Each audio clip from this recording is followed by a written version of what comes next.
Okay, and the other thing that I would suggest is when you're building these that you pre-drill your holes.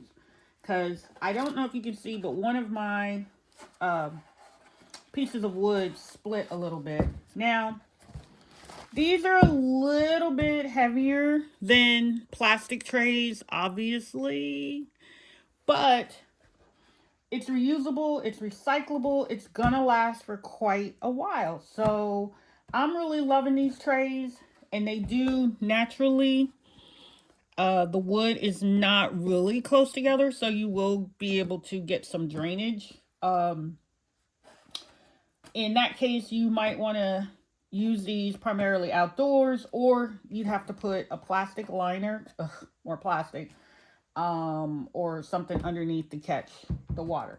So I'm gonna go ahead and make another one because out of two pallets, I was able to make no, out of one pallet, I was able to make almost two seed trays.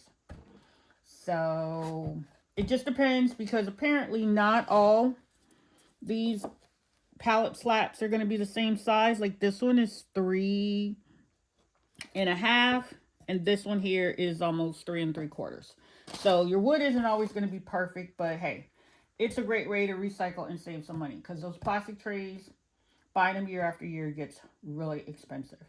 This tray, I think I'm going to use this for tulips, and because I can pack them in here, all the tulip bulbs that I have left, and that'll be really cool. So stay tuned.